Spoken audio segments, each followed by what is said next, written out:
Grabar como respaldo. Y listo.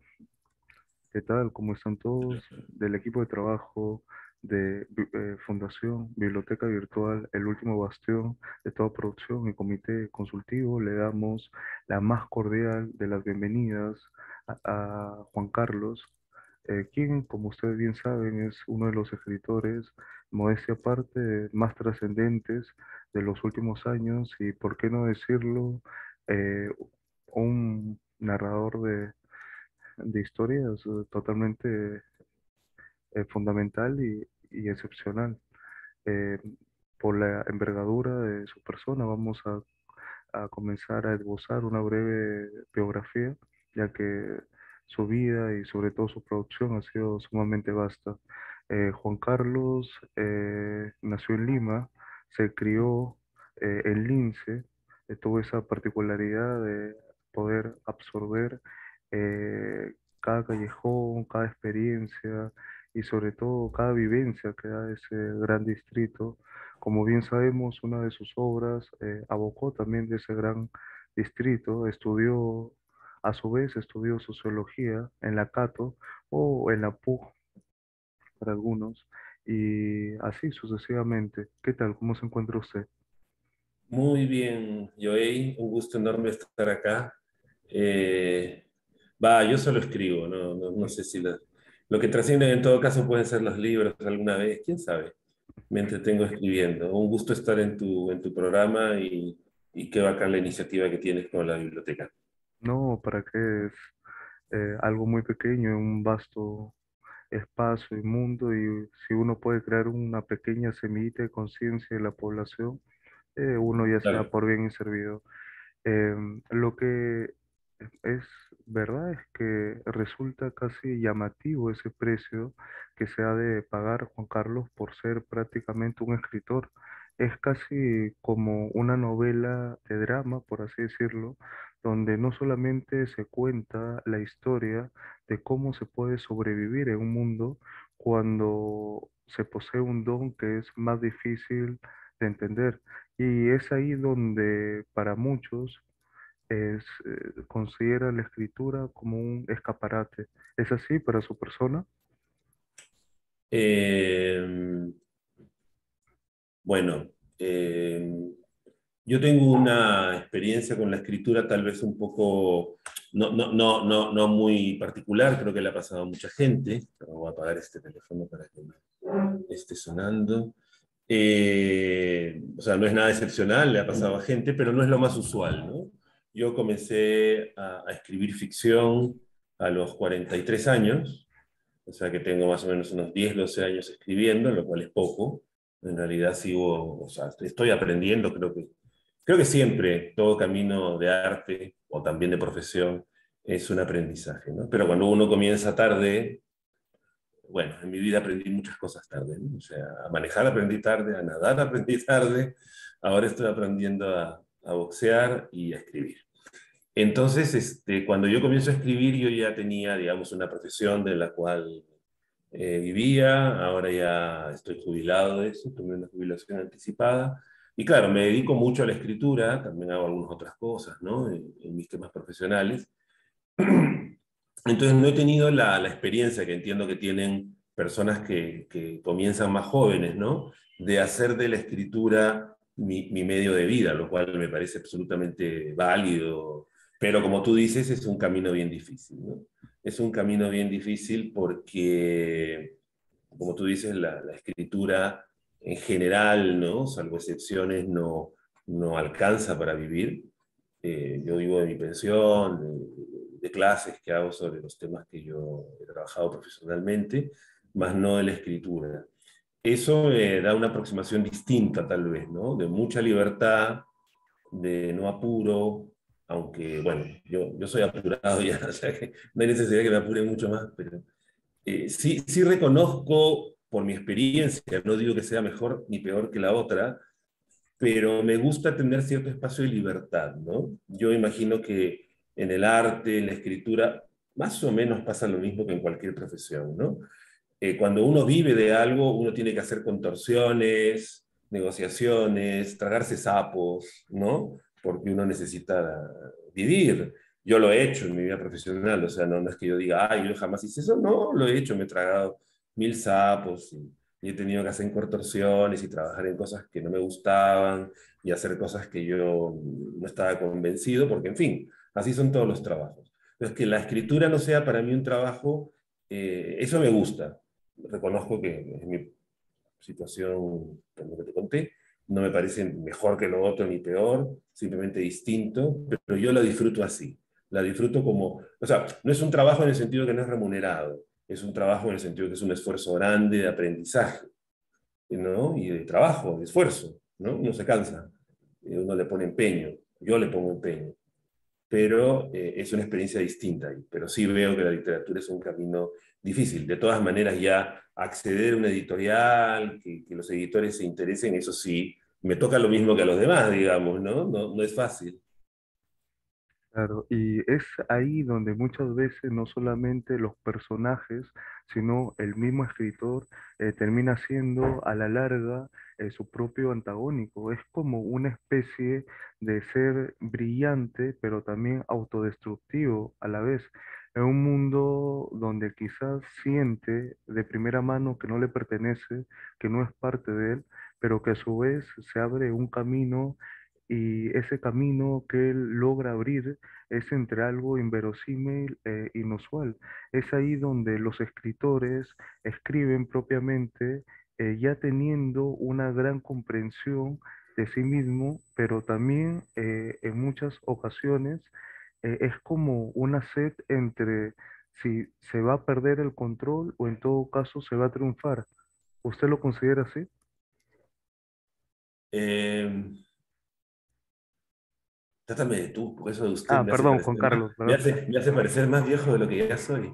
Eh, Para mí, más bien, más que de una comprensión, el esfuerzo por escribir, la inquietud por escribir nace de la incomprensión, Mm, ¿no? Es decir, cosas que no termino de sentir o de entender o de... Por eso para mí la literatura que más me gusta leer es la que me deja preguntas, dudas, la que me deja medio desequilibrado, ¿no? No, no aquella, que también es otro tipo de literatura, válida también, ¿no? Donde todas las cosas quedan ordenaditas y el final es redondo y uno se va sintiéndose bien. A mí me gusta la literatura de la cual termino el libro o hasta donde vea el libro y me quedo entre incómodo, con ganas, con preguntas, con dudas, y bueno, de alguna forma, como eso es lo que me gusta leer, trato algo, creo, en lo que escribo de hacer eso, ¿no? No lo veo tampoco en términos de éxito o de triunfo. Entiendo que sí, la medida en que, como te explicaba, ¿no? Si uno lo asume como una, como un trabajo, como una profesión, como una vocación profesional que es válido, yo entiendo que ahí, claro, hay dimensiones de triunfo, ¿no? De éxito o no. Como yo lo asumo más como parte natural de mi vida, pero no por como comencé tarde, no lo veo como algo de lo cual, no sé, no lo veo como triunfo, no sé qué. Y la otra cosa que trato de correrle, no con logro, ahí me ato un poco como Ulises al mástil, es toda esta cosa que a veces se propugna mucho desde los medios, ¿no? Y desde el propio mercado del libro, que es de hacer de quien escribe un personaje, ¿no? Donde a veces interesa más la vida de la persona, qué hace, qué piensa, y a mí me interesa que interesen lo que escribo, siendo además alguien que escribe básicamente sobre la experiencia de la diversidad sexual, la homosexualidad, la experiencia trans. Yo no la vivo personalmente, pero traté de ponerme en esos zapatos en una novela. Y bueno, buena parte de lo que escribo pasa por la experiencia de ser homosexual.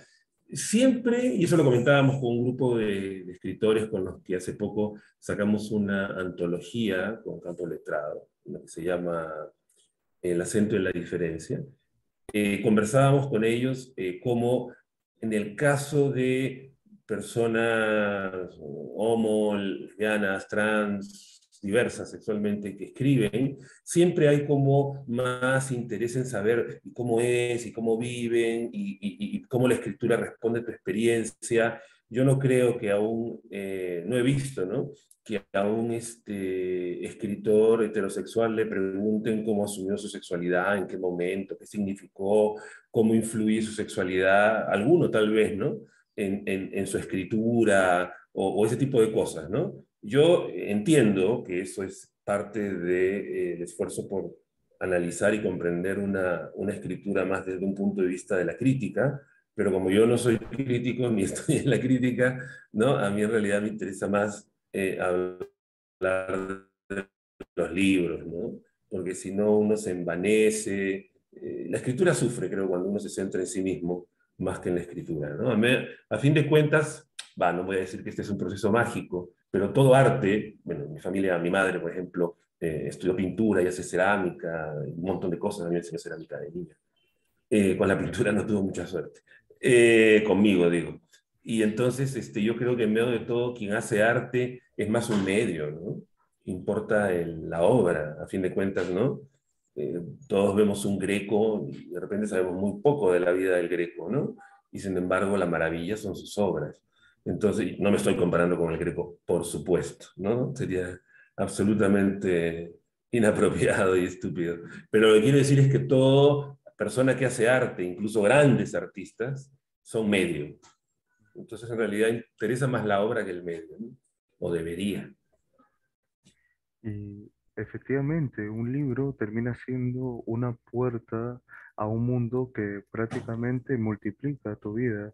Más que la multiplica, la amplifica a panoramas impensados. Puedes que, bueno, qué sé yo, que nunca llegues a realizar un homicidio, pero puedes ser un asesino serial. O en todo caso, si es que tú te propones a través de la lectura, una lectura un poco minuciosa, que no se quede en lo superficial, sino que ponga los puntos en la IES, un cazador de ballenas, un expedicionario en el desierto, y es todo eso lo que te permite la literatura, la narrativa, Ujú. y es así. ¿Qué perspectiva usted tiene al respecto? Sí, yo creo que en medio de todo el oficio de escribir, como el de hacer teatro u otros, pasa en gran medida por impersonar, ¿no? Es decir, no necesariamente uno siempre escribe, bueno, depende de lo que uno quiera hacer, ¿no? Uno siempre escribe desde una perspectiva que se parece a uno. En general, por ejemplo, en mi caso yo he escrito algunos cuentos y algunas novelas más desde una perspectiva de personajes que son hombres, homosexuales, cisgénero. Sin embargo, hay una que escribí, que salió en diciembre del año pasado con Animal de Invierno, como si nos tuvieran miedo, donde en realidad el móvil inicial para escribir, más que la historia, más que eso, fue que yo en algún momento me planteé como desafío, quiero escribir algo desde una mirada que no corresponda con la mía, ¿no? Y bueno, por diversas razones ya que tiene que ver con intereses, historia, cercanías, eh, exploré o traté de hacer lo mejor posible con una mirada trans, ¿no? De mujeres trans. Bueno, lo anclé además en una época que me tocó vivir, eso sí, ¿no? Que fue la época de la guerra interna en el Perú. Eh, pero para mí fue muy enriquecedor como persona, y supongo que también como alguien que escribe, salir de una mirada más parecida a la mía y tratar de entroncar, ¿no? Con una mirada distinta. Para eso tuve que evidentemente explorar, hablar con personas trans, ¿no? Personas que se dedicaban a las mismas cosas que se dedicaban estos personajes, u otras que no. Imaginarme, tratar de imaginar, tratar de recrear la mirada trans, la mirada de los cuerpos, el deseo, las expectativas. Evidentemente me debo haber quedado súper corto, ¿no? Porque, en fin, pero bueno, esa es parte del trabajo con la escritura, ¿no? O con el teatro, ¿no? Tratar de, con el cine, tratar de impersonar otras miradas, ¿no?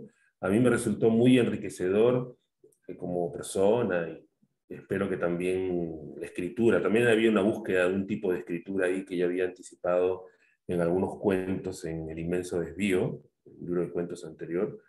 Eso fueron. Entonces yo creo que sí, uno puede imaginar, bueno, incluso desde una mirada homosexual, cis, que corresponde más, no sé, tengo un cuento que me entretuve mucho escribiendo de un hombre en Santiago, que vive en el barrio donde yo vivo, además, el personaje, bueno, allá, ahora estoy en Lima, y es un personaje, el cuento comienza con que el día que cumplió 50 años, Cristian decidió hacerse prostituta, ¿no? Entonces, una situación muy sacada de, ¿no? Y a partir de esa frase, ese cuento nació de esa frase, escribí un cuento un poco largo, ¿no? Entonces también es una imaginación, ¿no? En el sentido de que yo no, si bien ya tengo más que 50, pero no soy prostituto, no sé, sería una experiencia interesante tal vez serlo. Por lo menos me divertí mucho con los preparativos de este hombre de 50 años para cómo ser prostituto. Y además quería ser prostituto para hombres mayores que él, no para más jóvenes. Entonces armé una situación, ¿no? Entonces, creo que eso es lo entretenido, lo divertido, pero más allá que entretenido, divertido, lo que te permite entrar en una dimensión de experiencia y profundizar. En el fondo, lo que yo quise hacer con ese cuento, por ejemplo, más allá del tema de un hombre 50 prostituto, era entrar en un tema que siempre me ha preocupado mucho en la escritura, que es la relación entre personas de diferente edad, ¿no? Entre hombres jóvenes y hombres mayores. Y ese cuento va directamente a eso. Por eso el título, La embriaguez de Noé, ¿no? La embriaguez de Noé es el título de una obra de Miguel Ángel que está basado en un pasaje bíblico donde los jóvenes hijos de Noé ven a Noé borracho desnudo y hay toda una relación con el cuerpo envejecido del padre, ¿no? A mí me parecía, con la edad que yo tenía, en fin, ¿no? El mundo gay es muy orientado a la juventud, ¿no? Y a la belleza física.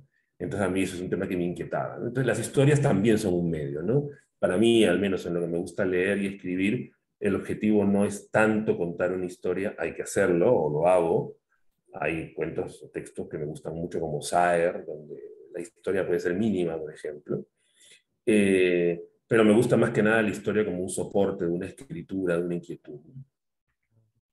Y es por eso que en muchas ocasiones, ocasiones varias, no distantes, se dice que el libro debe ser muchos libros. Por ejemplo, muchos también hacen mención que un libro único es lo que más daño ha hecho a la humanidad, ha repercutido abruptamente en la psiquis humana, ya sea tanto el Corán, ya sea, qué sé yo, la Biblia, y que ello solamente acarrea fanáticos que de un solo libro, lo cual es casi como un coche bomba, ya que para ellos excluir todo lo demás es lo más indispensable. Entonces, estos lectores, tanto de la Biblia, por ejemplo, el Corán, siempre cuando ellos se permiten leer otros libros más allá de los ya preestablecidos por sí mismos o por la coyuntura familiar, se dan cuenta que el peligro inmediato era consigo mismos, que se estaban, por así decirlo, traicionando y que al final tener una biblioteca muy variopinta no solamente es un imán de oportunidades, sino una cura, por así decirlo, en el alma. Y hay algunos que saben descodificar ello y algunos que simplemente viven en tribulaciones continuas. Sí, yo creo que, bueno, sí, de acuerdo. Yo creo que la mayor diversidad que uno pueda tener de lecturas es lo mejor. Creo que ahí también la diversidad, la bibliodiversidad, como se dice, se llama, es fundamental, ¿no? Yo creo que ahí, por ejemplo, la concentración desde el punto de vista del mercado del libro, ¿no? De la gran parte del esfuerzo editorial en un oligopolio de dos grandes empresas, me refiero a la literatura en español, particularmente, bueno, en fin, en mi vida profesional me dedico a trabajar políticas públicas, entonces algo de esto discuto, ¿no? Pero Lo mismo pasa con el mundo del libro. El oligopolio, la situación monopólica nunca es deseable, ¿no? Porque lo que hace es uniformiza, homogeneiza. Menos mal, ahí hay una diversidad, incluso dentro del oligopolio hay alguna diversidad, ¿no? Ciertamente, pero también está la edición independiente, ¿no? Que promueve mucha más diversidad. Yo extraño igual los tiempos en que, no sé, pues, ¿no? Eh, sellos como Anagrama, Barral, ¿no? Eran mucho más libres, ¿no? Más independientes, menos entroncados en una cosa más. Pero bueno, ahora, la diversidad de lecturas yo creo que es fundamental. Ojalá se pudiera leer más y escribir de formas más distintas. Ahora, tú mencionabas en un momento la Biblia, el Corán. El Corán no lo he leído, aunque ahora que lo mencionas, la verdad que me atrae. Tengo un hijo y una hija que en algún momento además se hicieron musulmanes, o sea que por ahí algo me contaron. Pero, perdón que va a sonar el quinto, la casa de mi madre. El teléfono suena como si fuera una alarma de bombero para que la pobre escuche. Eh, pero la Biblia sí, yo he sido lector de la Biblia por mi historia personal. Y es, claro, la Biblia parece ser un libro, porque está empastado, pero en realidad la Biblia tiene muchos libros muy diferentes. Y es una máquina, o sea, por un lado hay un tema religioso, de fe, algún tiempo en mi vida de sociólogo trabajé en sociología de la religión, o sea que dejando aparte eso, como aparato literario, chuta, es un portaaviones fabuloso, los distintos tipos de ficción que hay en la Biblia, ¿no? Poemas como los Salmos o los Proverbios, literatura histórica, el libro de Reyes, los Evangelios, por ejemplo, si uno los examina desde el punto de vista literario, son historias hermosas, orientadas a conmover, a convencer, pero desde el sentimiento. O sea, tiene historias, el Apocalipsis o el Cantar de los Cantares, son libros maravillosos, los profetas. Yo creo que hay una gran diversidad ahí. Ahora, evidentemente, yo creo que, como tú dices, el fanatismo no se debe a ningún libro, ¿no? Ni a la Biblia, ni al Corán, ni a Mi lucha de Hitler, ni a Lolita de Nabokov, o lo que queramos, ¿no? El fanatismo está en nosotros, en las sociedades. ¿No? Las sociedades pueden construir fanatismos, pueden construir en este momento en la política, por ejemplo, fascismos, y eso no tiene que ver con un libro, tiene que ver con cómo usamos los libros, las películas, los discursos. Echarle la culpa a los libros no, no creo que a fin de cuentas eh, lleva a situaciones bien complicadas, aunque también puede llevar a situaciones, no sé, hermosas, ¿no? En medio de todo, el Quijote no es sino la historia de un tipo que leía libros y llevó la ficción a la realidad, ¿no? O sea, sacó la ficción de los libros y se fue a vivirla en la realidad. Como el libro trataba de cosas caballerescas y de hacer la justicia, el Quijote es un personaje simpático. Ahora, si el libro hubiera tratado de, no sé, pues de un violador o de un dictador, probablemente llevar eso a la realidad hubiera sido más desastroso. Pero la culpa nunca es de los libros. Y hay algunos que se plantean a lo largo de su vida escribir su propia ficción, o sea, llegan a un punto de su vida donde saben que el conocimiento de una u otra forma es poder, pero van más allá y se dan cuenta que el conocimiento es lo que le da las herramientas necesarias para que se puedan desenvolver de la mejor manera y surge en su mente como una vorágine, eh, la gran inquietud que es qué sentido tiene, por ejemplo, que aprendan lo que es para algunos la teoría de la escritura de ficción si nunca se ponen a escribir. Es como algunos me comentaban hace un tiempo, es como aprender a nadar, Ujú. pero sin tirarse a la piscina, o aprender a escribir y simplemente eh, no aprovechar de la mejor o de la mayor forma ello. Y recuerdo también eh, desde mi juventud lo que era Bukowski, porque ese fue prácticamente lo primero que me atrajo, porque antes quizás uno podía leer mucho surrealismo francés, pero cuando terminaba de leerlo, uno se decía a sí mismo que de esa forma no se va a poder quizás escribir jamás, o en todo caso se entendía que ya era un poco obsoleto eso y que se necesitaba encontrar algo mucho más coloquial, algo o alguien que nos hable de los dolores de hígado, porque la noche anterior se tiraron una real borrachera y otra vez con los buenos tragos y al final con un par de vinos baratos, pero alguien que hable de los malos trabajos que a veces uno mismo venía haciendo a lo largo de su vida y que termina al final de todo un poco harto de ello. Y al final, no solamente con ese hombre, encuentra también muchas directrices y así sucesivamente. Para su persona, ¿cuáles fueron esos libros que hasta el día de hoy le surgen como una llamarada interna y cuáles son los que en un primer momento le impactaron tanto en su ser que hasta el día de hoy se queda casi perplejo por ello? Sí, yo creo que leer y escribir son al verso y reverso un mismo ejercicio, ¿no?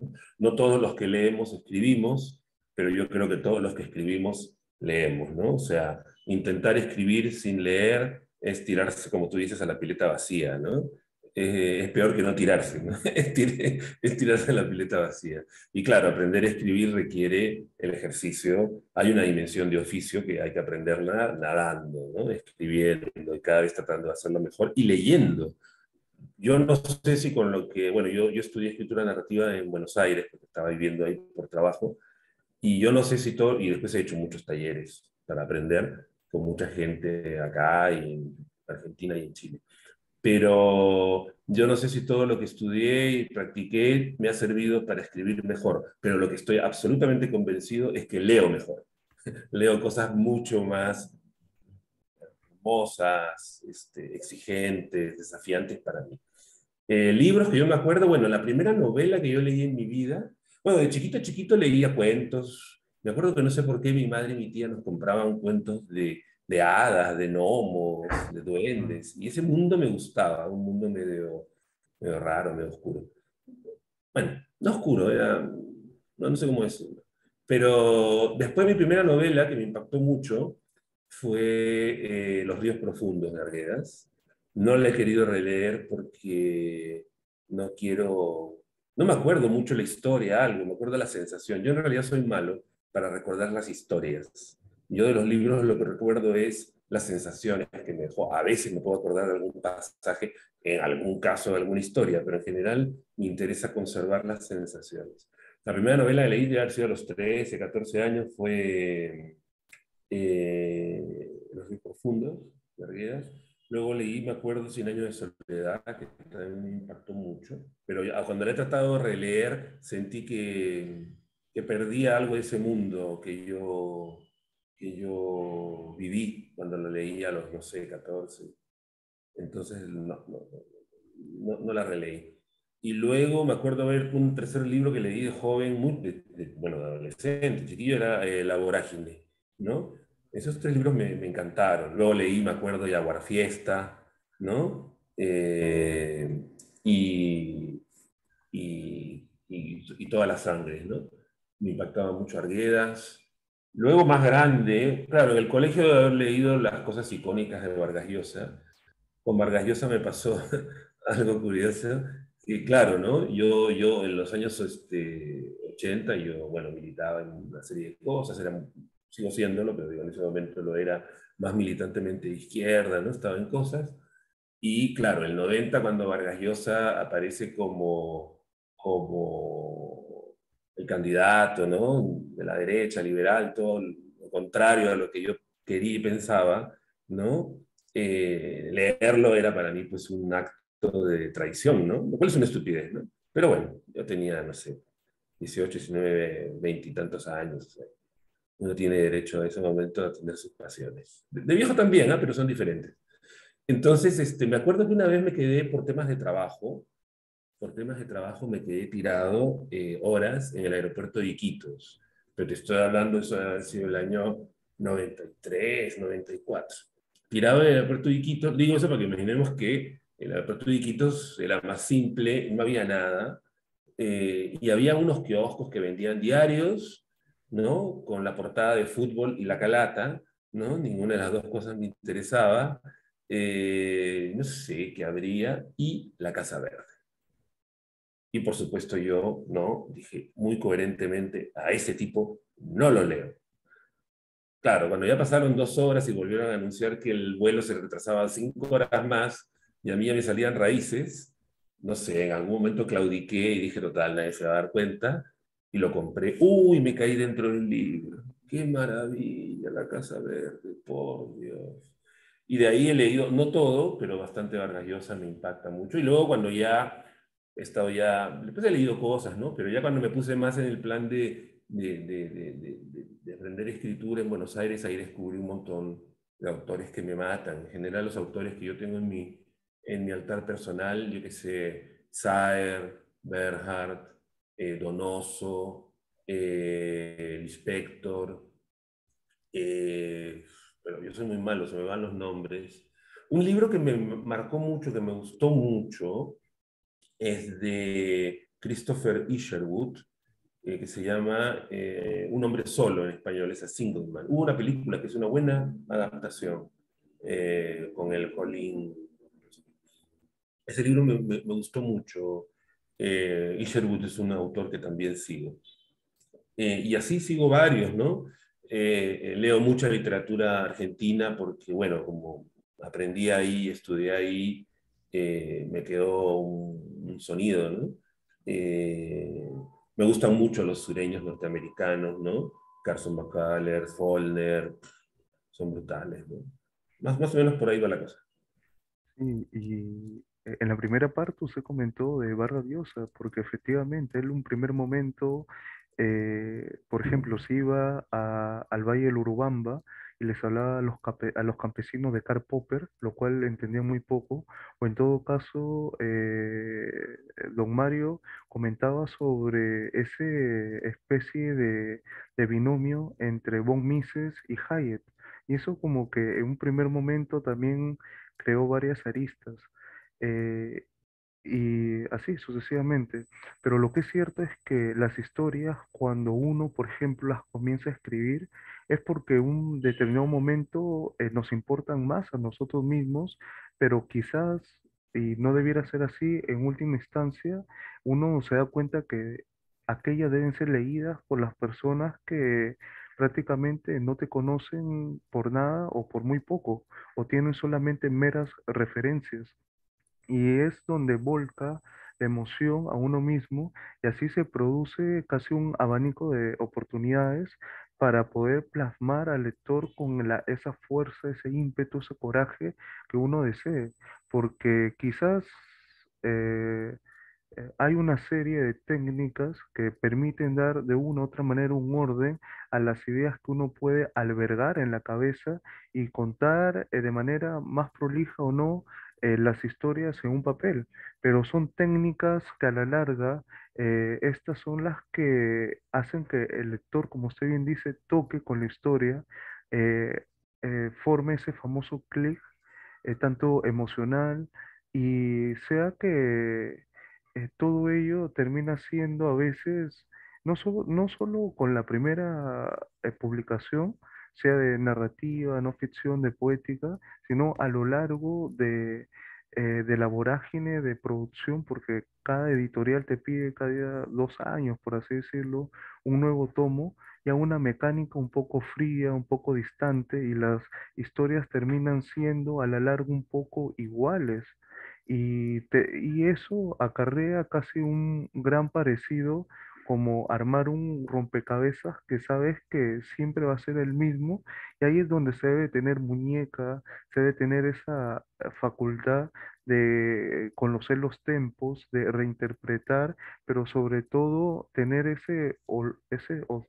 el olfato, el arte, para que a partir de la propia historia entremecer tu propia voz, o sea, utilizar tu propio lenguaje y ahí es donde esa manera única, donde los argentinos, por ejemplo, uno recuerda los de Salta, los de Jujuy, eh, tienen esa oportunidad de desprenderse géneros que de temas que obsesionan al propio público, o como no, los de Río de la Plata. Sí, yo creo que, bueno, depende mucho de lo que uno quiera hacer, ¿no? Y de en qué momento también de la vida o de su propio proyecto de escritura está, ¿no? Si es que existe un proyecto. Eh, yo en estas cosas soy muy ecléctico, no soy amigo, tal vez porque de joven fui bastante militante y claro, había la verdad y la mentira, la luz y la oscuridad, pero ahora ya más grande pienso que todos son claroscuros, ¿no? En realidad no hay luz y oscuridad salvo en el extremo teórico y todos vivimos en el eterno claroscuro. Entonces estas grandes conflagraciones, batallas o discusiones que ya a veces bajan al nivel del meme, ¿no? De esto es literatura, esto no es literatura, esto es comercial, esto es arte, esto es neoliberal, esto es, no sé, revolucionario, progresista. A mí, la verdad, me valen, como dicen en Chile, me valen callampa, ¿no? Valen hongo. Eh, para mí hay distintas formas de escribir, hay distintas escrituras, hay distintos lectores, hay la escritura más centrada en la historia, hay la escritura más centrada en la escritura, que en el extremo ya sería la poesía, digamos, ¿no? Hay historias muy centradas más en el ritmo que en la historia, en fin, y todas creo que son formas de literatura. No, no, y cada uno lee y explora un poco la que le va, ¿no? En mi caso, a mí me gustan, por los autores que te mencioné, mucho autores que me desafían, ¿no? Y como cuando escribo también busco ponerme desafíos. Es decir, yo creo que hay personas que escriben, hay escritores, escritoras, que de repente en un momento agarran un estilo, una voz y se instalan.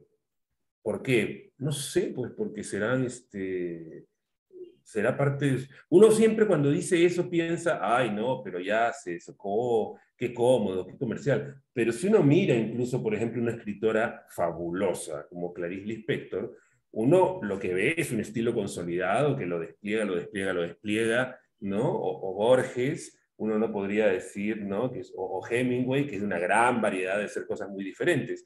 O sea que profundizar en una opción no siempre se reduce a, le agarré la tecla comercial y, que es una forma de, no digo que eso pase también, ok, pero también puede no pasar, puede ser un profundizar. A mí, como en muchas otras áreas de la vida, me gusta mucho la diversidad, la variedad, me aburro pronto. Entonces trato, evidentemente, y supongo que quienes, los que lean lo que yo hago, de repente encontrarán que se parece mucho más todo lo que hago. Yo me esfuerzo por ir tratando de hacer cosas un poco diferentes, pero no sé si se nota o si lo logro.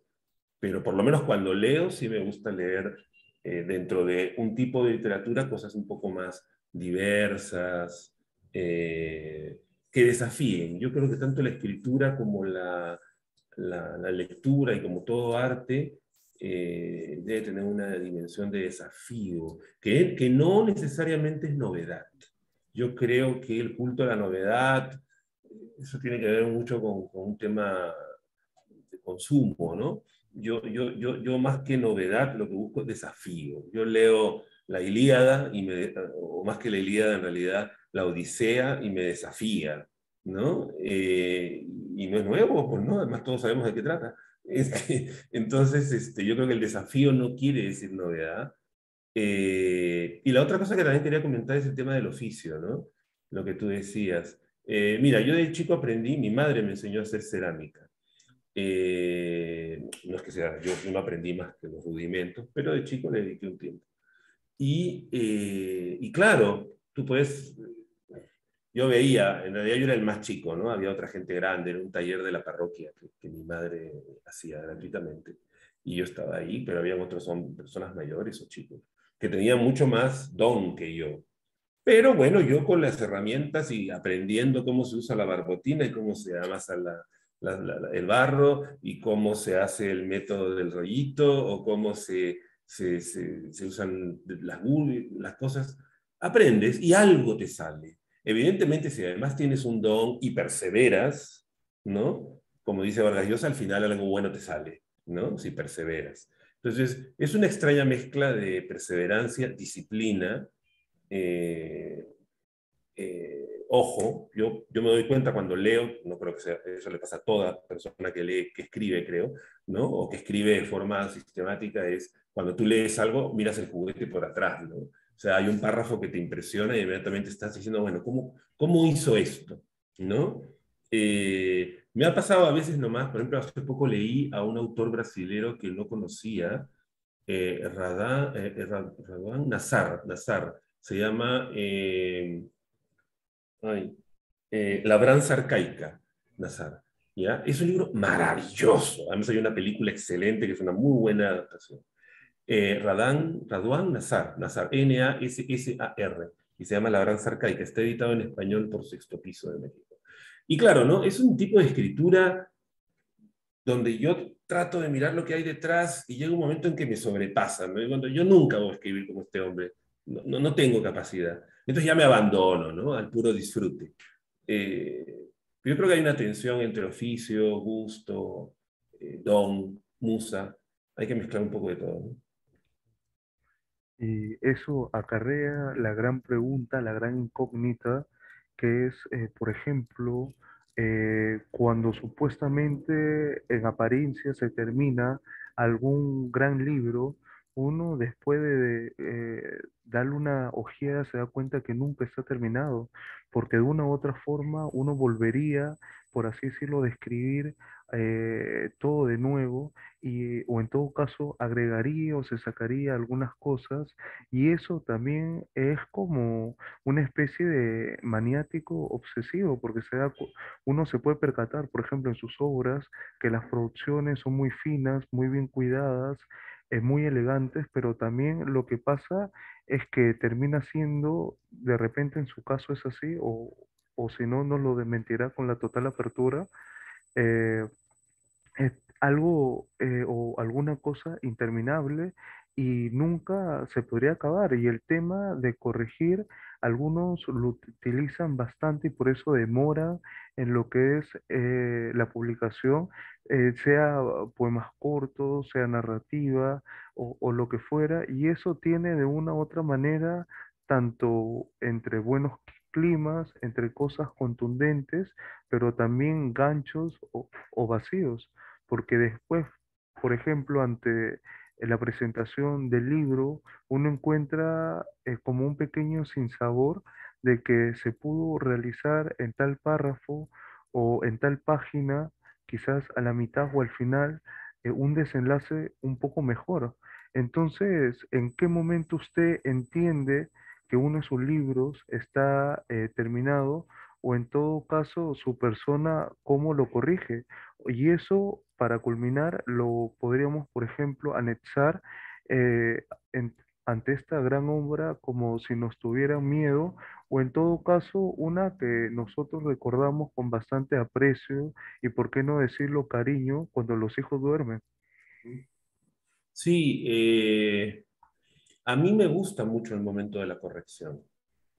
En realidad, y vuelvo al ejemplo de la cerámica, la escritura, cuando uno enfrenta la pantalla, en mi caso en blanco, y yo trato, y ahora con el tiempo lo hago con más libertad, con menos angustia, de que lo que quiero escribir, sea el proyecto, o sea la escena, o sea el párrafo, surjan dentro. Entonces a veces puedo estar 2 días sin entrarle hasta que siento que ya, lo tengo que botar, ¿no? Pero son como los conejitos del cuento de Cortázar, ¿no? Que sientes que te sube y lo botas y lo puedes escribir, y eso es como, como cuando en cerámica uno hace la forma en bulto. La primera cosa es la forma en bulto, eh, y y hay una cosa medio angustiosa ahí, ¿no? Que el bulto se parezca de alguna forma a lo que quieres hacer, pues, ¿no? si es la cabeza del Quijote y no es un perro, pues, ¿no? O sea, no, te digo un poco la cabeza del Quijote porque fue una cosa que hice cuando era niño en cerámica. Pero, y ese momento tiene algo de, es hermoso, pero es angustioso, duele. Un poco, digo, la sensación esa de que botas el conejito, como le cuento a Cortázar, es como que botas lo que quieres escribir. Pero luego viene la corrección. En cerámica, una vez que tienes el bulto, viene el momento de los detalles, ¿no? Y como el barro no se seca tan rápido, depende de qué barro sea, ¿no? Puedes estar días dándole al párpado, a la oreja, a cómo te queda, ¿no? Y eso es hermoso. Para mí, eso es igual en la escritura. Una vez que ya pasó el momento un poco más angustioso de votar y está el bulto del capítulo, de la escena, ¿no? Del párrafo, perdón, lo que fuera, viene el momento de comenzar a darle vuelta a la frase, cambiar, poner otra, no, aquí necesito una imagen, y ese momento lo disfruto mucho. Claro, llega un momento, sobre todo cuando ya uno considera que el texto ya pasa más al trabajo editorial final, ¿no? Que eso de leer varias veces el texto para cambiar una coma o para verse algún error, ya es así. Esa parte sí es como ya llega un momento que uno termina odiando el texto, ¿no? Pero la parte de corrección, que es parte del proceso creativo, para mí es la más bonita. ¿Cuándo termino un texto? No sé, cuando ya siento que en este momento no puedo hacer más por él, ¿no? Que ya si sigo dándole vueltas lo voy a comenzar a cagar, ¿no? Sí me ha pasado retrabajar, por ejemplo, en algo que publiqué recientemente con Narrar, ¿no? Que es un díptico, que es cuando los hijos duermen, perdón, no, es Tantos Angelitos, que fue lo primero que publiqué en Argentina, ahora lo reescribí por completo, pero salió otro texto adicional, Cortarse las manos, que en realidad es la misma historia de un cura y un joven, desde la perspectiva del cura, perspectiva del joven. Entonces reescribí la perspectiva del joven. Pero para poder reescribir, ¿no?, la mirada del joven, tuve que escribir lo que no había escrito, que era la mirada del cura. Y solo escribiendo la mirada del cura pude reescribir. Entonces, son caminos un poco complicados, que uno no domina, aparecen, salen. Pero en general la corrección es un momento que me gusta mucho, lo disfruto mucho. Uno recuerda a una gran cantidad de escritores, quizás entre ellos se encuentra a Roberto Bolaños, este gran escritor chileno, que nos comentaba que en muchas ocasiones ellos, por ejemplo, iban en el subte o en todo caso en bicicleta en un gran campo, ya sea, eh, em, no sé, qué sé yo, en Bielorrusia, y siempre encontraban gente por los lugares y se imaginaban historias, pero que ¿No? con el tiempo, de una u otra manera, por la cierta fama que se puede lograr obtener, sobre todo acá en los países de la región, porque quizás en Europa y en USA uno puede pasar más desapercibido. Y ya no se puede hacerlo propiamente porque al final de todo la gente te reconoce y termina siendo algo angustioso porque por lo menos acá en los países de la región tú le debes destinar 15 a 18 minutos a cada uno, porque si no empiezan las malas miradas a resentirse y así sucesivamente. No, no entendí la última parte. ¿Dedicar 18 minutos a quién? Sí, a cada uno que te para, que desea que tú le comentes sobre el libro Ah, que ellos han leído, la perspectiva que ellos tienen, si es la adecuada o en todo caso te recriminan, por qué tal personaje terminó de esta forma, porque yo lo considero totalmente injusto, ¿por qué? O sea, y te señalan con un dedo así. sí, no, bueno, a mí no me pasa mucho porque, en fin, no soy muy conocido, así es que menos mal no me ocurre demasiado. Me ha ocurrido algunas veces con gente claro, que me dicen, uy, y el libro se terminó muy rápido, eso me decía una amiga ayer, ¿no? Yo estaba muy metido y de repente, ¡pac! Se acabó, ¿no? Llegó el final. O gente que me reclama por un personaje, ¿no? Hay un personaje, por ejemplo, que yo inventé para la primera versión de Tantos Angelitos del 2012, que se llama El Mohicano, ¿no? Es un chico. Y luego lo he usado en varios cuentos, ¿no? O Angie, que es uno de los personajes central de Como si nos tuvieran miedo, nace en un cuento anterior, porque alguien, o porque a mí me llamó la atención, o alguien me...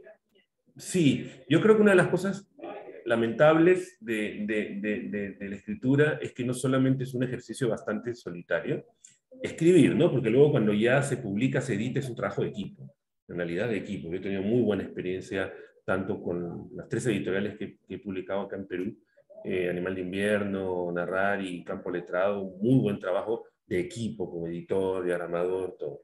Pero, a fin de cuentas, la escritura original es más sola, ¿no? Y luego es un ejercicio donde también una vez que el texto sale, en general hay un poco retorno, ¿no? La gente te puede decir, sí, me gustó, qué bacán, sí, sigue escribiendo, pero no hay, o sea, es raro. A mí me ha pasado con un amigo escritor acá en Perú, Antonio Fortunic, que creo que ha sido una de las pocas personas que con las últimas cosas que he publicado, yo estaba en Chile, él estaba acá, se ha tomado el trabajo de decirme, oye, hagamos un Zoom para conversar sobre el texto tuyo que acabo de leer, ¿no? Bueno, yo también lo he hecho con algún texto suyo, que me gusta mucho lo que él escribe. Pero es poco usual, ¿no? Uno quisiera tener más reacción. Yo frente al escritor siempre me callo la boca. Perdón, frente al lector. Frente al lector me callo la boca. Yo creo que aprendí eso en los talleres en Argentina, donde uno escribe y los demás te comentan. Trato de procesar, incluso con los editores, ¿no? Cuando me van sugiriendo cosas, yo trato de procesarlas, de no reaccionar en caliente. Eso en el caso de un editor, porque hay que ponerse de acuerdo en qué pasa, o qué escribes, o qué cambias, ¿no? Pero en el caso de un lector, para mí es como escuchar misa, ¿no? O sea, calladito, escucho y trato de captar y trato de entender, y me ha pasado muchas veces, no sé si muchas, pero varias, que hay lectores que encuentran en el texto cosas que yo no sabía que estaban ahí. Y que cuando me las dicen, las pienso y digo, oye, ¿de verdad? ¿Eso está ahí? No me di cuenta. No me di cuenta, ¿no? Y bueno, eso es lo rico, ¿no? Usted con su experiencia en la Argentina, en Chile, de repente en Chile usted ha visitado La Serena, Puerto Montt, Villa Alemana.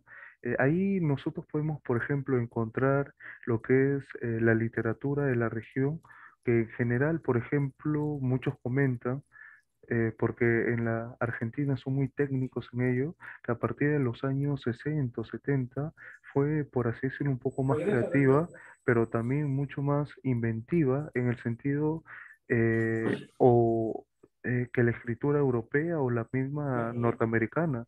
Y eso de alguna manera ayuda también a liberarse de ese dominio, de ese monopolio de ideas o ese poder hegemónico de las formas clásicas europeas que uno en un primer momento, quizás por carencia, quiere imitar, pero también uno encuentra, por ejemplo, en su grandiosa pluma, que escritores netamente peruanos, colombianos, qué sé yo, de Ciudad Bolívar, miren a lo que es la región, a los países hermanos, como escritores, algunos, yo recuerdo haber escuchado hace un tiempo, escritores surrealistas experimentales, pero también que realizan acrobacia de ficción, incluso hay algunos que se han dado ese trabajo de escribir, qué sé yo, en turco, en japonés. Y por eso muchos también comentan abiertamente que los escritores latinoamericanos, hispanos, tienen mucho coraje. Sí, yo creo que la literatura latinoamericana, bueno, yo leo mucha literatura latinoamericana, también leo literatura de otros lados, digamos, pero en fin, por un tema, no solo por un tema de acceso, ¿no? También por un tema de interés. Me interesa mucho lo que se escribe en América Latina y, es un sesgo personal porque aprendí ahí, en particular la literatura argentina me gusta mucho, ¿no?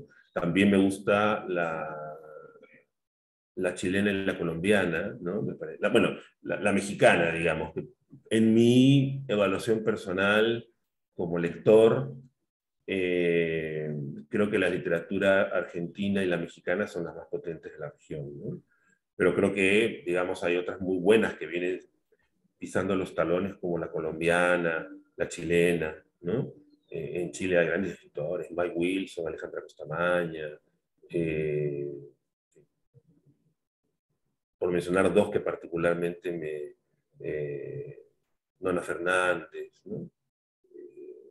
Zúñiga, ¿no? Escritores que particularmente me gustan. Eh, me están comunicando que hay una serie de preguntas. Una de ellas es de una pareja, la cual es Glenda con Paloma, y nos dicen si usted pudiera leer el fragmento que más la ha conmovido de Queremos tanto a Glenda. De queremos tanto a Glenda. Uy, el problema es que como no estoy en Santiago, no tengo mis libros acá. O en todo caso, ¿qué es lo que a usted, sus lectores, le han comentado de Queremos tanto a Glenda que le ha conmovido de sobremanera? ¿Y qué significó ese libro en su trayectoria literaria? ¿Y cómo lo ve usted en No, no, retrospectiva, a, a, creo, a diferencia de cómo si nos tuvieran miedo? ya, pero creo que están confundiendo. Creo que hay una confusión de Cortázares. Queremos Ah, tanto a Glenda es un libro de Julio Cortázar, o sea, del Cortázar de verdad. Yo de verdad me apellido Cortázar, pero no pretendo compararme con Julio Cortázar. Ese texto es de Julio Cortázar, Queremos tanto a Glenda. Por eso cuando me decías que lea una parte de él, tendría que tener el libro y no lo tengo. eh, y como le digo, eh,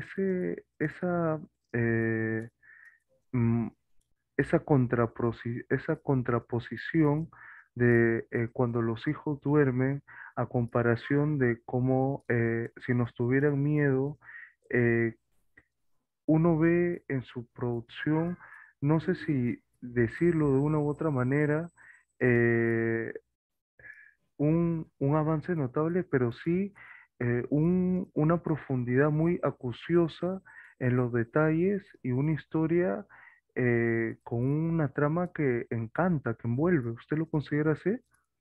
Y bueno, te agradezco. Eso lo tienen que decir quienes leen. En mi esfuerzo, bueno, sí, hay una trama, ¿no? Hay una historia, como te digo, me gustaría moverme cada vez más a que la trama sea básicamente un soporte, pero creo que hay un equilibrio, ¿no? Soporte entre trama o historia y escritura.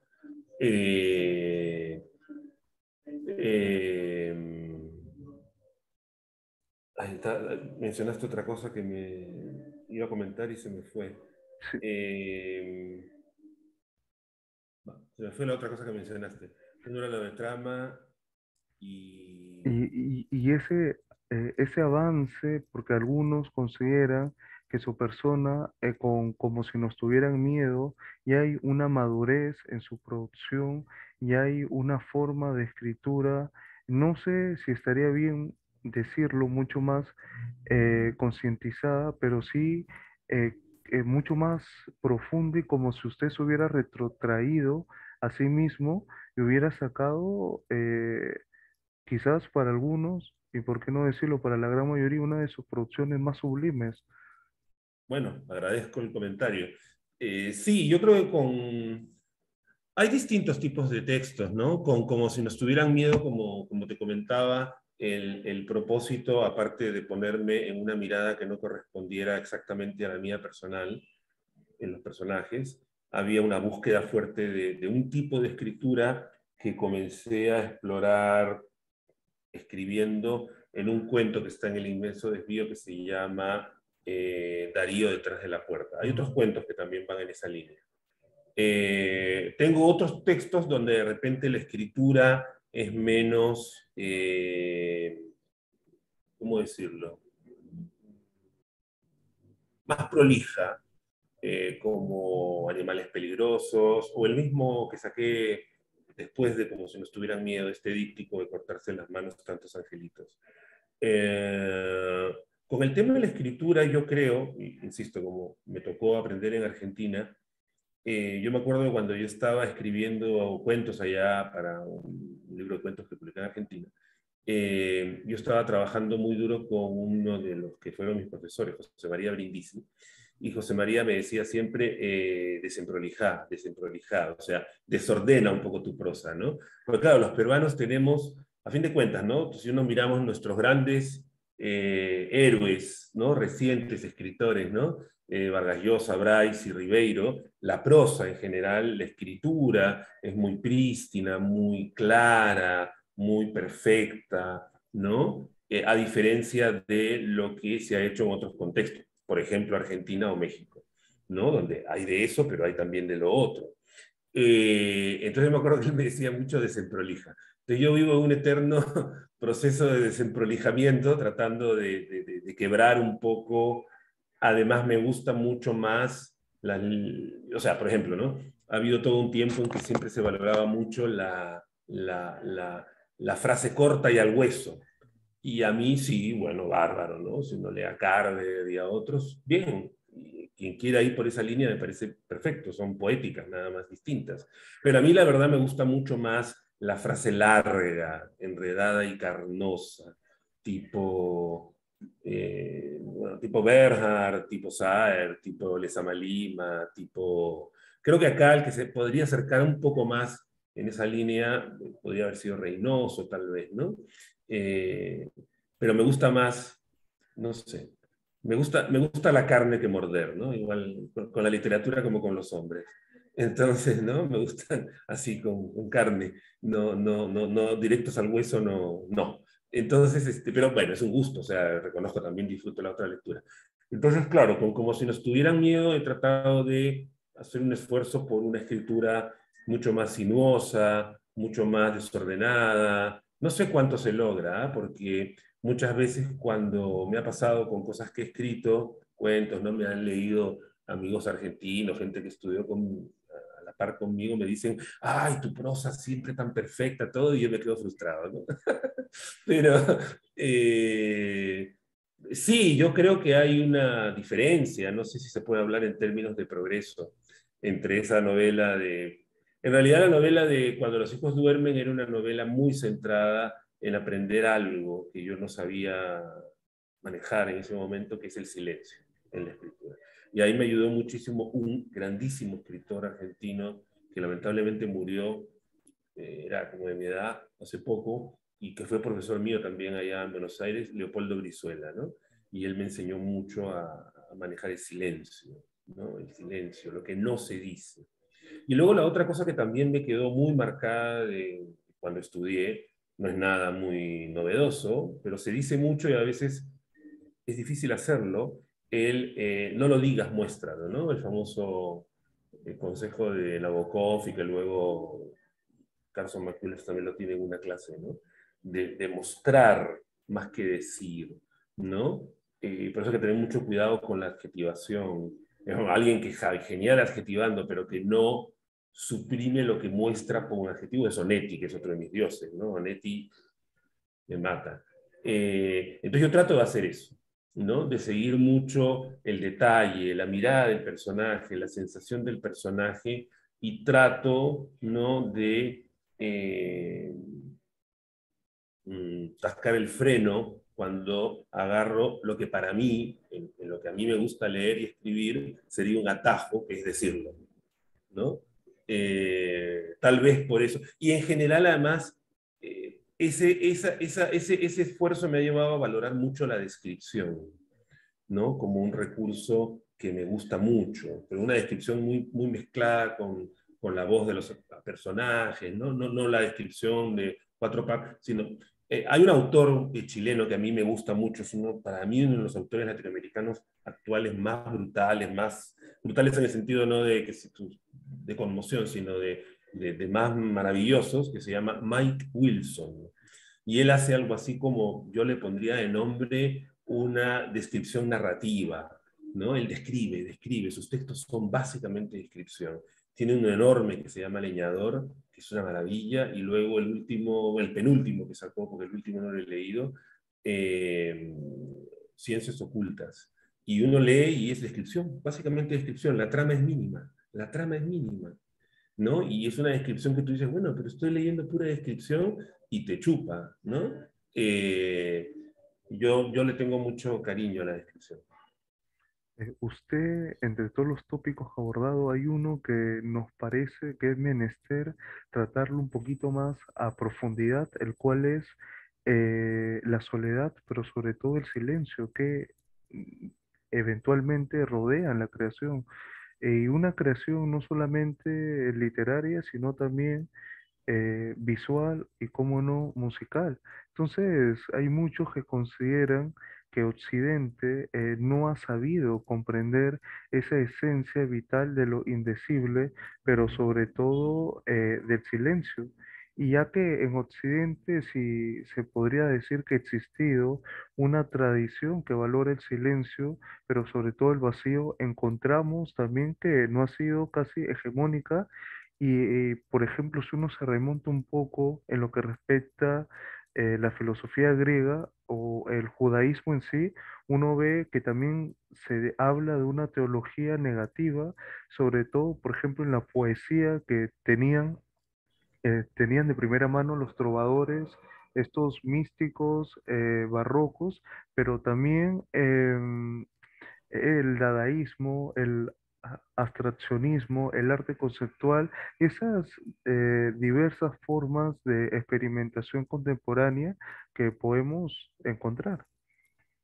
Sí, yo creo que el silencio en escritura, el silencio en general en el arte es parte de la materia con la que uno trabaja, ¿no? En la escritura es más llamativo porque, claro, la impresión que da es que si uno escribe es porque tiene muchas cosas que decir, ¿no? Yo me acuerdo cuando comencé a estudiar, ¿no? En Casa de Letras, se llama la escuela de escritura donde estudié en Buenos Aires.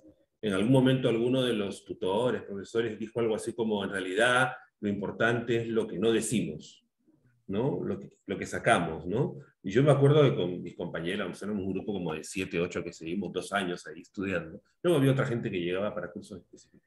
Pero nos miramos así como diciendo, ¿y esto? O sea, yo vengo acá a decir, ¿no? A escribir, ¿no? No entendíamos un carajo. Después lo fuimos entendiendo, ¿no? Y sobre todo, ese año que trabajé con Leopoldo sobre la novela, eh, cuando los hijos duermen, él me enseñó mucho, ¿no? El tema del silencio. Es muy importante que no se dice, ¿no? Y una de las cosas que nunca hay que tocar, que nunca hay que decir, eso lo aprendí de José María Brindisi, este otro escritor argentino que me ayudó mucho, y me sigue ayudando, es no tocar, él decía, nunca se toca el carozo, nunca se toca la pepa. Es decir, si tu historia trata, pues a mí una vez me pidieron para una compilación que sacó Leo en Lima, un cuento, y el tema de la compilación era el aburrimiento, el hastío, de hecho así se llama la compilación, hastío. Y bueno, había que escribir. Entonces, claro, por ejemplo, no hay que decir que el tipo está aburrido. No hay la palabra aburrido, hastiado, eso no existe, por lo menos en el cuento que escribí, porque creo que en cuanto lo dices, lo pinchas, ¿no? Entonces es dar vueltas. El arte de escribir, es decir, yo creo que una diferencia, yo he escrito mucho de mi carrera profesional, ¿no? Yo soy sociólogo, he trabajado en temas de gobierno. Cuando uno escribe un texto profesional, uno explícita y claramente quiere decir A, B, C, y el meollo es B. Y quiero que me entiendan, quiero que entiendan lo que yo quiero decir. La diferencia con la escritura literaria es que si el meollo es B, ni lo menciono, le doy vueltas con otras cosas, ¿no? Y además no escribo para que me entiendan, escribo para que tengan un viaje, escribo para que tengan sus sensaciones propias con lo que puede ofrecer mi escritura. Y no importa si el lector interpretó, entendió o sintió lo mismo que yo. O sea, yo no importo, el escritor no importa, a diferencia de cuando uno escribe profesionalmente, ¿no? Entonces ahí uno discuta, no, mira, yo no quise decir eso. Eso que tú estás leyendo en este paper no es lo que yo quiero decir. Ahí importa la autoría. Pero en la literatura no. En la literatura, ¿qué pensaba Nabokov sobre el abuso? No importa un carajo, ¿no? O sea, puede ser interesante si quiero hacer un análisis crítico de Nabokov o de Lolita, pero, ¿no? Como lector, me interesa lo que tengo frente a los ojos. Me fui por las ramas, pero en general yo hablo mucho, Joel. Sí. Sí, y es casi también, por así decirlo, paradójico, porque queda siempre esa tentación por lo no dicho y que tengamos que ocuparnos necesariamente casi a las patadas, como decimos en el argot peruano, y utilizamos todas las herramientas que podamos tener para tratar de sondear justamente ahí, puesto que quizás, por ejemplo, lo único que puede transcurrir son casi discursos negativos, algunos ambiguos, otros, ¿por qué no?, dispersos, y ahí es donde resulta casi más difícil porque pensar y transmitir son casi cosas útiles para poder ejercer esas cualidades. Entonces, ahí traspasan como, por ejemplo, cómo se puede lograr identificar propiamente justamente lo que habíamos comentado, el silencio, la nada en la creación literaria, pero para convertirlo en un objeto, por ejemplo, qué sé yo, de análisis, cómo poder aislar esa pausa de ausencia de los elementos y así sucesivamente. Sí, yo creo que cuando la escritura busca transmitir algo, el silencio no sirve, porque lo que yo busco es transmitir, informar, ¿no? Cuando la escritura, como ocurre en la literatura, no busca transmitir, sino busca suscitar, ¿no? Busca suscitar algo en el lector y en el que escribe también, ¿no? Que nazca algo, apela no a que me entiendas, apela a una experiencia en la que vamos a navegar o viajar. Entonces ya ahí, para transmitir esa experiencia, el silencio es parte de la materia, ¿no? A mí me gusta mucho como lector cuando leo y hay algo que no está dicho, porque entonces es como que yo lector también pongo en lo que interpreto, en lo que... Además, como te dije, a mí me gusta mucho la lectura que me deja incómodo, que me deja inestable, que me deja pensando, que me deja una sensación de algo inacabado, ¿no? Y en particular,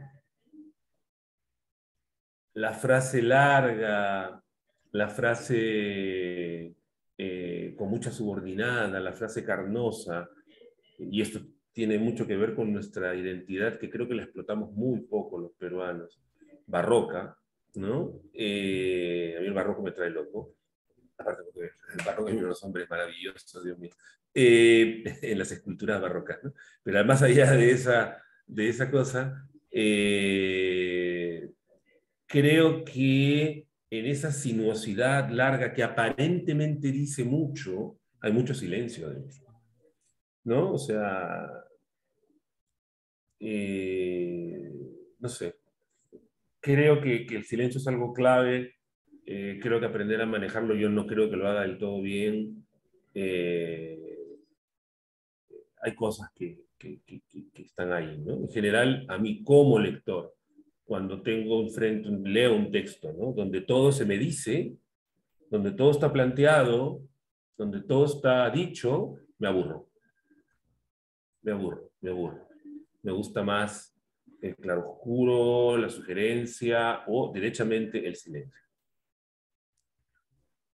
Y ahí viene casi en tono de ensoñación lo que algunos denominan escritura experimental, que se puede evidenciar en unas obras más que otras, y así transcurre una serie de nombres que podríamos hablar, porque ellos no solamente encuentran de primera mano que existe un conflicto con esa posibilidad de expresión, sino que también de una u otra manera eso les obliga a romper con las convenciones narrativas, pero también escoger esos puntos de vista más reflexivos y a combinar absolutamente casi todas las perspectivas. Lo que interesa casi particularmente es ese casi entredicho que se mezcla algunas veces con ironía y otras veces con humor. Y se vuelve casi una manera muy ambigua y así sucesivamente. Sí, sí, sí. Coincido, creo que, insisto, creo que el silencio es algo clave. También depende de la poética de quien escribe y del gusto del lector, ¿no? O sea, hay lectores que más bien, si no encuentran todo planteado y todo dicho, sienten frustración, ¿no? Eh, Será porque a mí me gusta sentirme frustrado, no sé, ¿no? Pero me gusta cuando un texto me deja así mal puesto, mal timbeado, inestable. No leo, yo en general creo que no leo para entretenerme, ¿no? No leo para sentirme redondito, ¿no? Para eso miro Netflix, para eso miro una serie, ¿no? Que abro la boca y entra todo, ¿no? Eh, Podría hacerlo con lectura también, ¿no? Hay lecturas que son así y está bien, es un tipo de literatura, pero como ya me falta vida para leer todo lo que quiero, prefiero dedicar mis horas de lectura a aquello que realmente me interesa como poética, ¿no? Y cuando ya estoy muy agotado y realmente ya no puedo leer y lo que quiero es simplemente entretenerme un rato mientras fumo, como te digo, pongo una serie, pongo Netflix, miro documentales, ¿no? No me daría por leer porque competiría con el tiempo, la capacidad de leer las cosas que realmente me interesan. Pero eso es por mi gusto, ¿eh? No estoy diciendo que sea ni mejor ni peor y que hay que leer a Donoso sí y a fulano no. Eso depende de lo que uno quiera. O sea, hay gente que lee, yo qué sé, cosas más directas, planas, sin silencio, donde todo está dicho. Bien, pues, o sea, ¿por qué va a estar mal, no? Y hay gente que las escribe. Perfecto, ningún problema. Nos escribe Juan Manuel y nos pregunta si es que su persona ha tenido bien a leer a Freud. Y yo creo que podía añadir ello porque Freud siempre habla de ese concepto de la sublimación de las pulsaciones sexuales en la creación artística y eso también es algo también muy gustoso, por así decirlo, de una de sus posturas. Bueno, gracias. No, mira, yo he leído a Freud cuando estudié en la universidad, debo haber leído algunas cosas, ¿no? Después, la verdad, no. Ahora, en general, cuando hay algún tema así, por ejemplo, que me interesa, bueno, en lo que yo escribo, evidentemente el tema del deseo y el tema de la sexualidad es importante. Trato de no leer demasiadas cosas que me ayuden a entender lo que estoy haciendo, porque si no, en algún momento se me puede convertir en un paper, ¿no? En una monografía. Por ejemplo, a ratos he estado releyendo o leyendo, yo lo he leído bien poco en realidad, algunas cosas, y me sirve, ¿no? Por ejemplo, Foucault, ¿no? Pero me doy cuenta que si me meto demasiado en serio, ya algo pasa que hay necesidad de cierto trabajo previo, cierta exploración, pero, pero no tanto que queme al santo, ¿no? Porque si no termina en mi caso, he leído algunas cosas así también, puede terminar siendo una escritura de tesis, ¿no? Qué importante esta idea, ¿no? Y en general, en mi caso, por lo menos, la escritura no se nace ni se orienta por ideas. O sea, para mí el gatillo son sensaciones, imágenes, incomodidades, hasta una frase, como te comenté, ¿no? Cuando cumplió 50 años, Cristian decidió hacerse prostituta. De ahí nació un texto. A otras veces ha sido una sensación, como por ejemplo cuando los hijos duermen, ¿no? La sensación de ser padre homosexual, que salió del closet con hijos, y otros padres que también tomaron la decisión contraria. Era más una sensación, ¿no? Y entonces trato que no se convierta en una idea, porque entonces ahí creo que la escritura, o por lo menos la mía, desbarranca en una cosa de tesis, ¿no? Y en general a mí la escritura de tesis o sea, la escritura que está al servicio de una idea, no me gusta. Por eso tampoco me gusta mucho la literatura militante, ¿no? Mm, Tuve mi experiencia militante. Alguna vez quiero escribir algo sobre las experiencias distintas militantes, como experiencia de vida, que me interesa, pero todavía no me da la espalda el tiempo. Pero no me interesa escribir para defender una idea o una causa o visibilizar algo, no. Mucha gente, siempre nos preguntan a los que escribimos estos temas, ¿no? Si no lo hacemos para visibilizar los derechos mm, LGT. No, la verdad para eso no escribo. Para eso voy a una marcha, para eso firmo una cosa, o si fuera militante o activista, como se dice ahora, haría cosas, ¿no? Pero no escribo para defender derechos o visibilizar problemas, no, escribo porque, no sé, hay una experiencia que a mí me cuestiona, me complica, me incomoda y quiero explorar ahí. Entonces, Juan Carlos, la imaginación puede de una manera sublimar de tal manera quizás una experiencia erótica que llega a ser superior a lo real. ¿Se podría hablar de ello? O sea, escribir lo erótico es difícil. Yo me metí, bueno, un poco por, en mi caso la escritura coincidió personalmente, no exactamente, pero con poquitos años de diferencia con la experiencia de salir del closet. Entonces, por ahí creo que el tema del erotismo y el erotismo entre hombres en particular aparece como algo central para mí en el esfuerzo de escribir, ¿no? Desde que comencé a hacer mis primeros garabatos en Buenos Aires. Eh, pero es difícil, ¿no? Porque si en general hay que manejar mucho el silencio y el mostrar y no decir, ¿no? Cuando el erotismo es el tipo de materia con la que trabajas, el desafío se redobla, ¿no? Ahora, hay una buena guía, hay una frase que una vez le escuché a Fernanda García Lao, una escritora argentina, también hice algún taller con ella en Casa de Letras y decía, si has escrito un texto erótico y tu mamá lo puede leer, está malo, ¿no? Y yo en general tengo problemas acá, no digo que mi madre me da problemas, ni mi tía, porque son muy liberales y todo, pero me da profunda vergüenza, ¿no?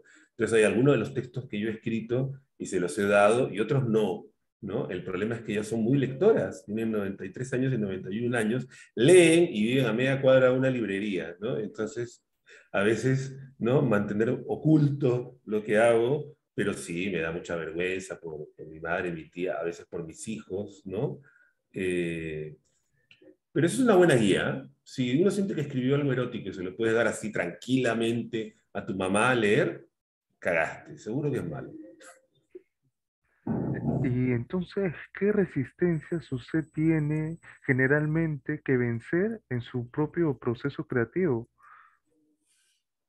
Eh, no van por el lado de quién me va a leer o qué van a pensar de mí. No, no, no, eso no. ¿Qué resistencias? Por ejemplo, hay un proyecto que por ahora lo estoy dejando en stand-by por un momento personal mío y estoy retomando otra idea que me resulta menos compleja.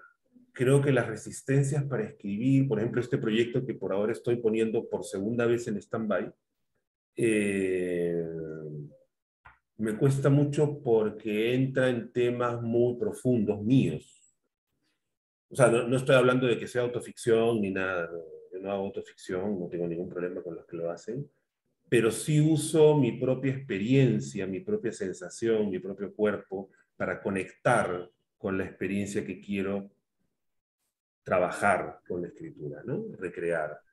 Y claro, hay cosas con las cuales, por ejemplo, me es menos difícil o menos costoso o menos complicado conectar, como por ejemplo el deseo por un hombre, el erotismo con un cuerpo masculino, eh, ese tipo de cosas.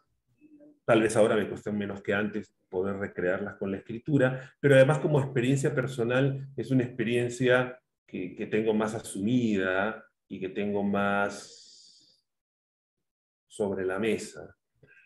Pero como toda persona hay otras dimensiones un poco más abajo, todos tenemos un lado B y un lado C y un lado D, ¿no? Eh, que sacarlos de dentro para generar escritura, y digo, no se trata de que voy a narrar o voy a contar lo que me pasa, no, es uno tiene adentro algo que le hace ruido y eso gatilla la escritura. Y la escritura es una forma de sacar otra vez como los conejitos de Cortázar, aunque tal vez no siempre son conejitos suavecitos y afelpados, ¿no? A veces pueden ser erizos, ¿no? Entonces, vomitar erizos no es tan fácil, ¿no? Eh, yo diría que las resistencias, me doy cuenta con este proyecto, como te digo, segunda vez que lo tengo en stand-by, es porque me cuesta mucho, personalmente, ¿no? Votar, o sea, una cosa es votar conejitos y otra cosa es votar erizos, ¿no? Eh, qué es erizo para uno y qué es conejito para otro depende de cada persona. O sea, uno se atora con unas cosas y no con otras. Pero no siento que haya resistencias, o por lo menos a mí no me hace mella resistencias de quién me va a leer, o si voy a pensar que soy un pervertido, o si van a pensar X, Y, Z, menos ahora que además está de moda la policía de la corrección moral y progresista, no, eso no importa un carajo. ¿No? Por ahí no me vienen las resistencias, no me vienen tanto de por afuera, ¿no? Me vienen mucho más de adentro. Y, por ejemplo, usted puede considerar que el amor es como la literatura, o sea, algo que enriquece extraordinariamente en nuestras vidas y que es un poco más difícil de comunicar, en el sentido que el amor es algo que se vive dentro de la intimidad, y esa relación es una relación tan intensa y probablemente una de las más ricas de las relaciones que pueden tener los seres humanos, en el sentido que se requiere de un gran tiempo para ultimar detalles, pero sobre todo para preservar esa confidencialidad, pero una confidencialidad que de una u otra manera también se vuelve a gestos de gran pasión, a un optimismo sobre la manera en cómo uno puede enfrentarse con la vida, pero también una fuente quizás de grandes tragedias, vicisitudes, amores desgraciados, y cómo no, si que algunas veces uno puede estar dispuesto a sacrificar ese amor por alguna o por algunos traumas emocionales preexistentes. Entonces, ¿qué significado para Juan Carlos, para Juanca, como le voy a llamar ahora, el amor en su vida? Y bueno, el amor creo que, en fin, bueno, sí, yo he tenido relaciones largas y cortas. Eh, es todo un tema, el tema del amor, en fin. Pero donde yo veo una vinculación entre el amor y la escritura, que era lo que planteabas, de las muchas cosas que se podrían plantear, y tú has planteado varias como puntos comunes, para mí hay dos cosas que son muy comunes en el amor y en la escritura. Primero, es un arma de doble filo. Y segundo, es muy incierto. Ahora, es muy un arma de doble filo porque te hace bien, te hace vivir, pero también te hace sufrir y te mata, Ujú. ¿no? Entonces el amor es un arma de doble filo, y si tienes la suerte de agarrarlo por el mango va bien, pero si te toca al lado del filo, cagaste, ¿no? Mm, Y la escritura más o menos también, ¿no? La escritura, sí, claro, ¿no? Qué genial, la creatividad. Para mí ha sido todo un descubrimiento en mi vida, ya de hombre maduro, adulto. Eh, de hecho, a mí me ha permitido enfrentar esta etapa de mi vida con mucha ilusión y ganas de aprender, ¿no? En vez de seguir insistiendo en lo que ya más o menos, no sé si lo hacía bien, pero por lo menos no lo hacía tan mal, ¿no? Entonces, ante la opción de seguir 20 o 25 años o 30 de vida que me quedan haciendo lo que ya sé hacer, ¿no? Me entusiasma mucho más caerme, equivocarme y volverme a levantar y tratar de corregir y hacer cada vez mejor. Como desafío de vida me mantiene más vivo, ¿no? Esto, que seguir haciendo lo que hacía. Pero también la escritura te lleva a pozos, ¿no? De soledad, de sentir que lo que haces no vale la pena, que para qué lo haces, ¿no? Y bueno, ¿no? Si uno mira, pues, en la vida de los escritores, ¿no? Hay gente que la pasó muy bien y hay gente que la pasó muy mal, ¿no? Y hay gente que se murió de viejita y hay gente que se pegó un tiro, ¿no? Entonces es un arma de doble filo, ¿no? Y por otro lado es incierto, porque tanto en el amor como en la escritura, tú, o en el arte en general, metes mucho, pones mucho de ti, de lo que hay dentro, de lo más íntimo tuyo, y ¿qué van a hacer? ¿Qué va a resultar con eso? Who knows? ¿Quién sabe? ¿No? Puede ser algo bacán, puede ser un desastre, puede ser algo que te hace mucho bien, puede ser algo que te hace mucho mal. O sea que yo vería ese vínculo, ¿no? Oye, yo, lamentablemente, como estoy en Lima, al cuidado de mi madre y mi tía, que ya son nonagenarias, esta es la hora en que tengo que cocinar para Sí, ellas, perdón. Pero si maestro, no, más si no se me bien mueren de hambre. hagamos dos cositas. Una de ellas, Sí. eh, ¿dónde se pueden encontrar absolutamente todas sus producciones? También nos comenta si uno de los libros propios, si algún fragmento nos lo puede leer. Y lo tercero, sus redes sociales, en qué medios se le puede encontrar, y con ello culminamos.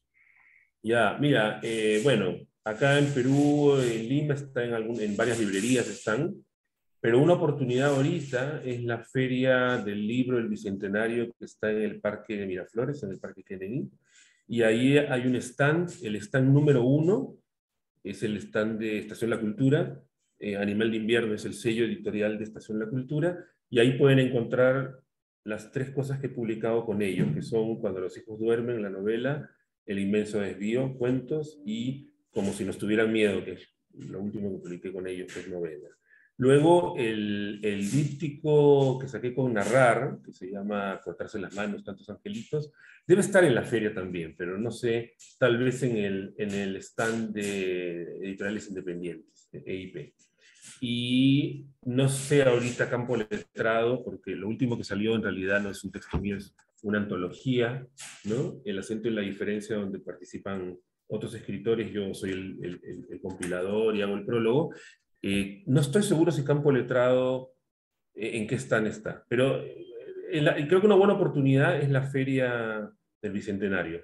Luego acá en Lima sé que hay cosas que se consiguen, yo que sé, en Comunitas, Censur, El Virrey, y luego están las páginas de venta de las propias editoriales, ¿no? Tanto Narrar como Animal de Invierno tienen páginas donde se puede vender. eh, y también están en formato virtual, por lo menos en Amazon y en las propias tiendas de las editoriales, en Buscalibre, supongo, no me acuerdo bien. Ahí lo último nos dicen que usted ha estado en Londres para estudiar su maestría en lo que es, perdón, su doctorado en lo que es gerencia pública, que le tomó Londres por sorpresa, y culminamos. Y Londres es una ciudad que me gusta mucho. Cuando yo fui a estudiar, no había salido del closet ni tenía un interés por escribir. Me fascinó la ciudad, pero me dediqué a estudiar, estudiar, estudiar, estudiar. Hace poco, justo cuando comenzó la pandemia, me tuve que regresar rápido. Tenía que ir de trabajo a Londres, luego me fui a Madrid, a Lisboa, que me encantaron, y ya me tuve que regresar. Pero esas 2 semanas que pasé en Londres, me dediqué, bueno, aparte de lo que tenía que hacer de trabajo, pero en las tardes, noches, a descubrir un poco la movida homo, ¿no? De Londres, que es impresionante, inagotable. Y por ahí me han suscitado algunas imágenes y temas. Comencé a escribir un cuento que lo dejé a la mitad, que ocurría, porque eso pasa, ¿no? Uno escribe cosas y las va dejando en Londres, pero me gustaría volver y probablemente me suscite cosas, ¿no? En general, la cultura inglesa me llama mucho la atención, me gusta mucho. Fue una oportunidad muy generosa y muy inesperada la de poder estudiar allá, ¿no? Una universidad muy importante, en fin, todas esas cosas que a uno le pasan por la generosidad de otros, ¿no? Eh, pero bueno, quién sabe, en algún momento algo saldrá por ahí. Bueno, de Fundación Biblioteca Virtual, El Último Bastión, le agradecemos esa cordialidad a Juanca, por ese cariño, ese aprecio, por esa apertura, y poder habernos extendido largamente. Así que, como se despiden en la India y en Nepal, Namaste. Muchas gracias, muy alegre de poder, muy contento de poder participar en tu espacio, Yolei, y un gusto conocerte y a los que participan en tu espacio. O sea, estamos en contacto.